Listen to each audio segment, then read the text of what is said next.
WhatsApp guys, welcome back once again. So दोस्तों, आज हम लोग पीकी ब्लाइंडर्स का सीजन 5 का एपिसोड 5 एक्सप्लेन करने जा रहे हैं।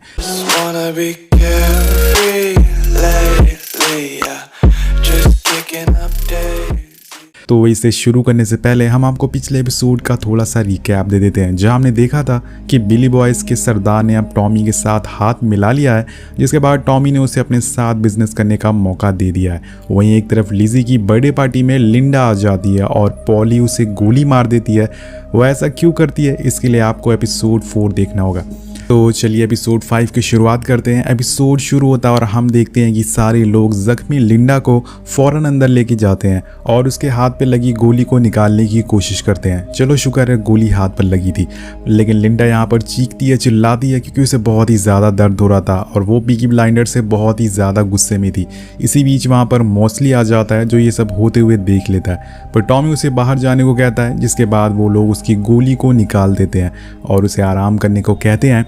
वहीं दूसरी तरफ बाहर पार्टी में मोस्टली एक तगड़ी सी स्पीच देता है, जिसमें वो सारे लोगों को बताता है कि वो एक पार्टी बनाने वाला है जिसमें टॉमी उसके साथ होगा। वो स्टॉक मार्केट क्रैश के बारे में भी काफ़ी चीज़ें बोलता है।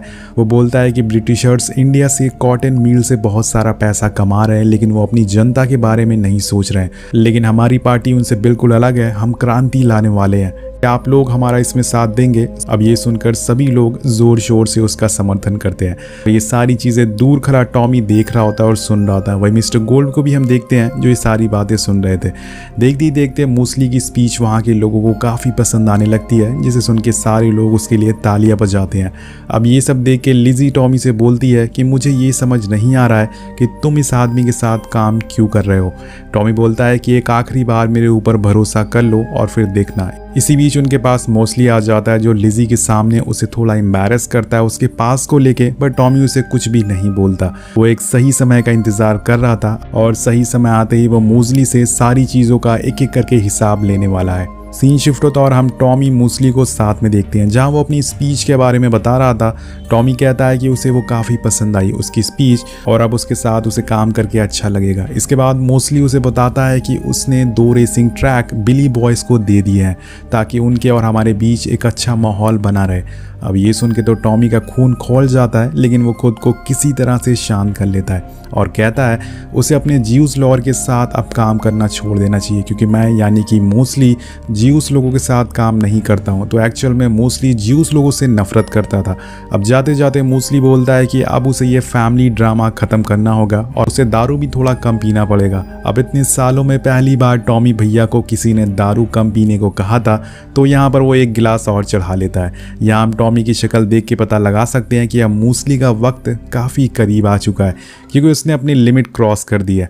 वहीं दूसरी तरफ हम लिंडा को देखते हैं, जिसे अब होश आ चुका है। आर्थर उसे माफ़ी मांगता है अपनी गलतियों की और अपने दोनों बेटों को यहाँ लाने को कहता है, लेकिन लिंडा अपनी बात पर अड़ी थी। वो आर्थर से कहती है कि अब तुम हम लोगों को भूल जाओ तो बेहतर होगा, जिसे सुन के आर्थर रोने लगता है और इमोशनल हो जाता है। अब नेक्स्ट मॉर्निंग मूसली टॉमी के घर से जाने लगता है और कहता है कि an evening with a fucking gypsies.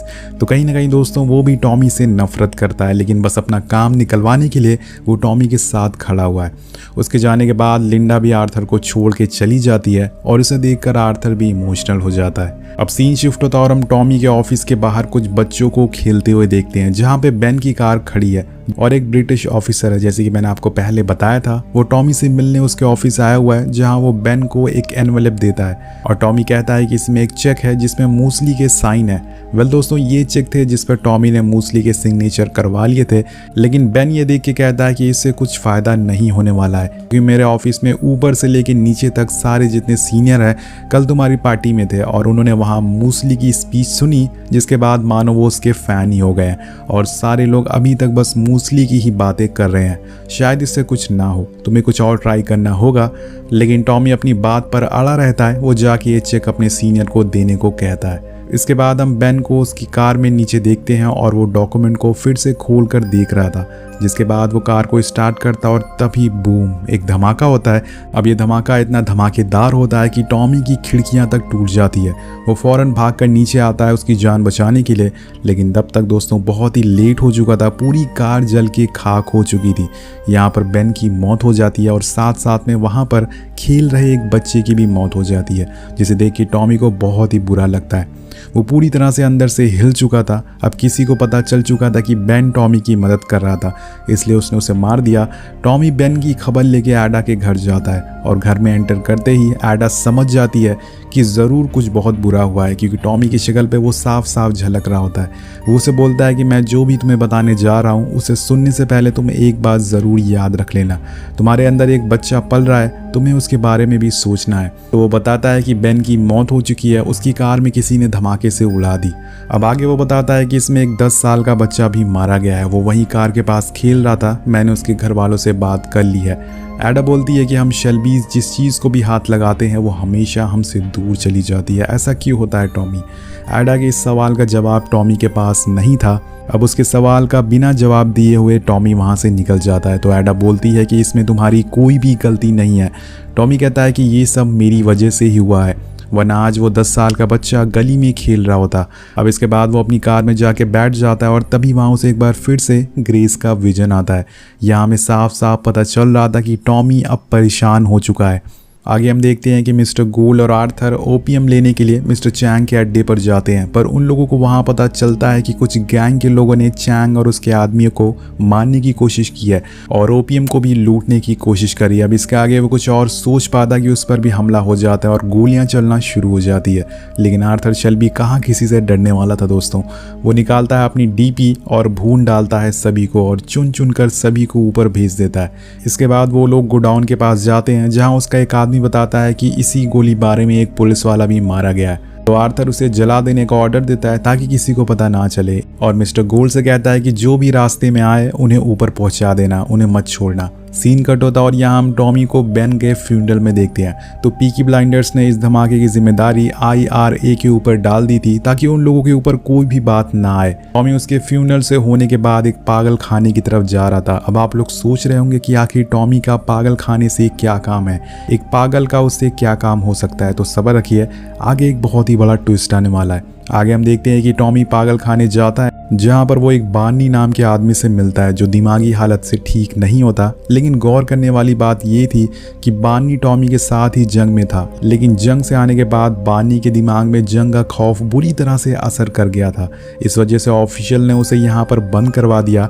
अब टॉमी उसे एक काम बताता है, लेकिन उससे पहले उसे जहर की गोली दिखाते हुए कहता है कि अगर तुम यहीं मरना चाहते हो तो इसे खा लो, और अगर आज़ाद होना चाहते हो तो मेरा कहा हुआ काम करो, मैं तुम्हें यहाँ से आज़ाद करके ले जाऊंगा।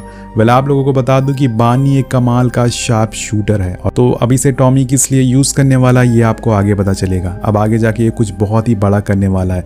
जाते जाते टॉमी उसे बताता है कि वेंसडे को तैयार रहना, तुम्हें एक बहुत ही बड़ा धमाका करना है। उसके जाने के बाद बानी चिल्लाता है कि बिग बैंग वेंसडे। अब वो धमाका क्या होने वाला ये तो आपको आगे ही पता चलेगा। सीन कट होता और हम टॉमी को मिस्टर मैकएवन के साथ देखते हैं। टॉमी ओपियम को स्मगल करने के लिए बिली बॉयज की हेल्प ले रहा है, क्योंकि वो इसकी मदद से इसे ज़्यादा मार्केट तक सेल कर सकता है। अब मैकएवन टॉमी को बताता है कि लंदन में मूसली किसी पार्टनर की तलाश कर रहा है अपने बिजनेस को बढ़ाने के लिए। तो टॉमी उसे एल्फी सोलोमोन का नाम सजेस्ट करता है। ये सुन के वो कहता है कि उसे पता है सोलोमोन मर चुका है, और अगर वो जिंदा भी होता तो मॉसली अपने जीते जी कभी किसी ज्यूस के साथ काम नहीं करेगा, जैसे कि मैंने आपको बताया था कि वो ज्यूस से नफरत करता है। तो दोस्तों, यहाँ पर हमें एक और बात पता चलती है कि शायद सोलोमोन अभी भी जिंदा है और उसकी एंट्री बाद में हो सकती है। वेल, फिलहाल यहाँ पर एंट्री होती है आर्थर शेल्बी की,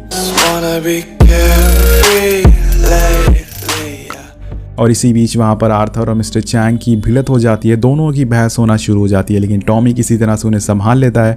अब मैकएवन के जाने के बाद टॉमी आर्थर को बताता है कि मैंने हमारे पुराने दोस्त बानी से आज बात की है और मैं चाहता हूं कि वो मूसली को शूट करे, और आगे उसे पूरा प्लान भी बताता है। जब वो न्यू पार्टी लीडर की ओथ ले रहा होगा, मतलब कि शपथ ले रहा होगा, तब मैं उसके साइड में बैठा हूँगा और तभी वो एक कॉर्नर से स्नाइपर से उसके सर पे शूट करेगा। तो आपको क्या लगता है कि मूसली मारा जाएगा लास्ट एपिसोड में, या फिर वो कुछ बड़ा करने वाले हैं, या फिर वो टॉमी पर भारी पड़ने वाला है? तो आपको क्या लगता है नीचे कमेंट करके ज़रूर बताइएगा। लास्ट एपिसोड बहुत ही धमाकेदार होने वाला है। तो मिलते हैं आपसे अगली वीडियो में। Thank you so much watching, peace out.